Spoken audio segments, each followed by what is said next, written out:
인간 평균 100세 시대는 오는가?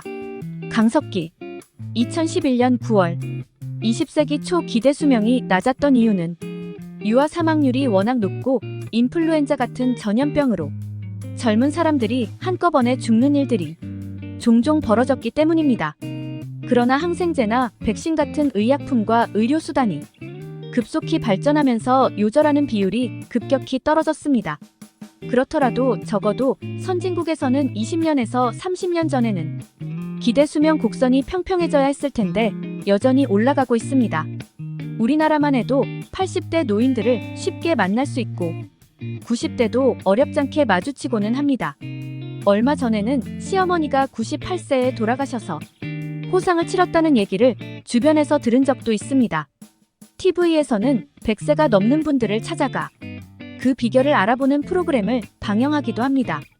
연세대 마광수 교수는 사람이 1000년을 살 수 있다면 아마 대부분 권태를 못 이겨 자살할 것이라고 말했지만 그래도 건강이 삶의 질을 파괴할 정도로 나빠지지만 않는다면 언제까지나 살고 싶은 게 인지상정입니다.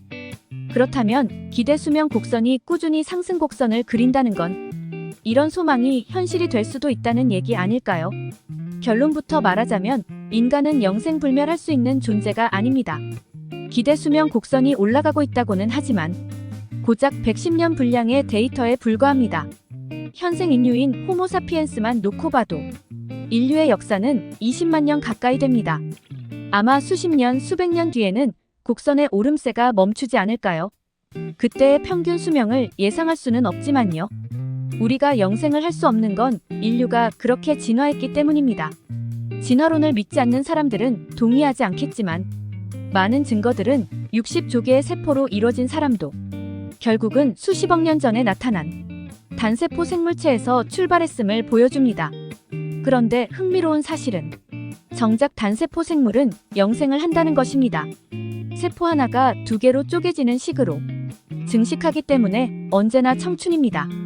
그러나 수많은 세포들이 정교하게 상호작용하며 어찌 보면 허구적인 존재인 한 개체를 이루고 있는 다세포 생물은 삶에 한계가 있기 마련입니다.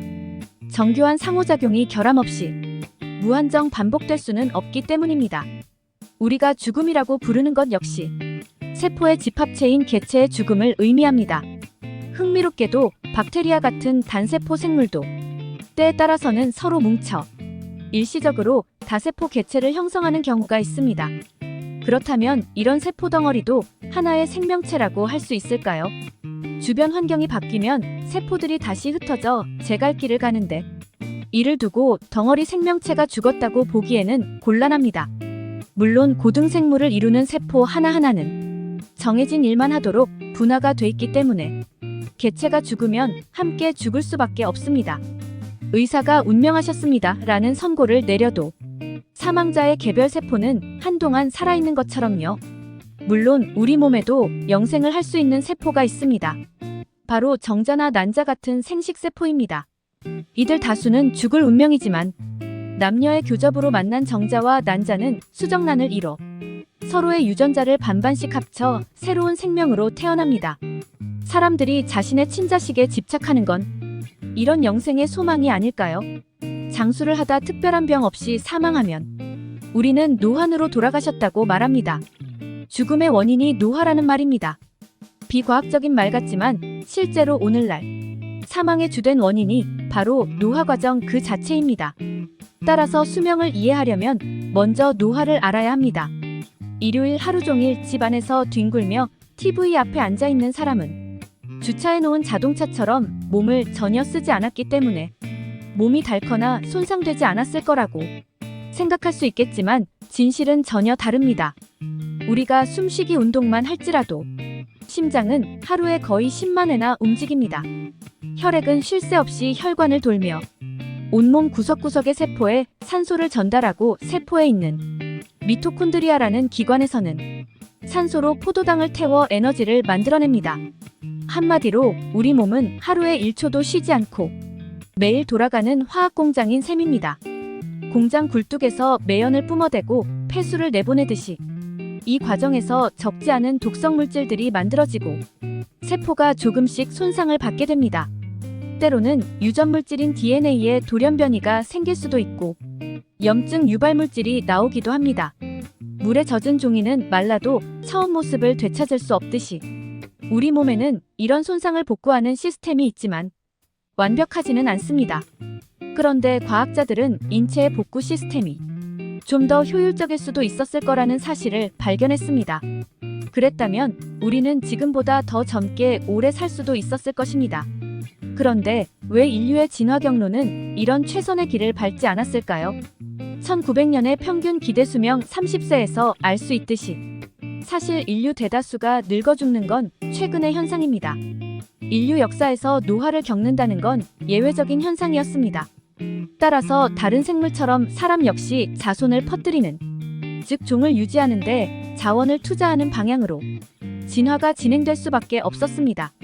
아직 정확한 메커니즘은 모르지만 이처럼 노화와 번식이 서로 상반된 측면을 지니고 있음을 시사하는 연구 결과가 많습니다. 대표적인 예가 칼로리 제한입니다.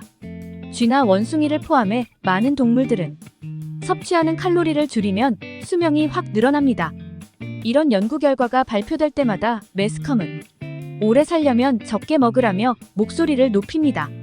그러나 칼로리 제한을 하는 동물들은 몸이 작고 생식력이 떨어진다는 이면의 진실은 잘 소개되지 않습니다. 이런 부작용이 아니더라도 20년에서 30년 더 살겠다고 작은 키에 만족하며 평생 허기를 느껴가며 살 사람은 많지 않을 것입니다.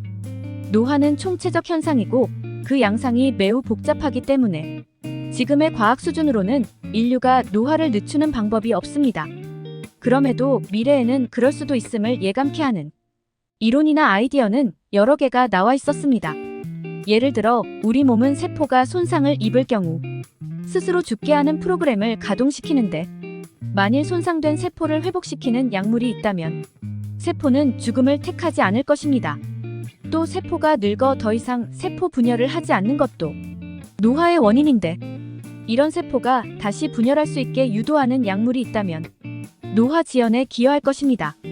하지만 신약 개발은 오랜 시간과 엄청난 돈이 들어갑니다.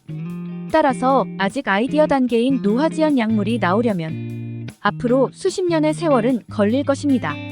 그러나 이런 기적의 약의 도움 없이도 사람들은 120살까지는 살 수 있는 잠재력은 있습니다. 실제 기네스북에 올라있는 인간 수명 기록은 122살이니까요.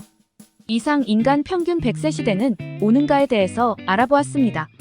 이번 영상도 유익하셨다면 구독, 좋아요, 알림 설정 부탁드리겠습니다.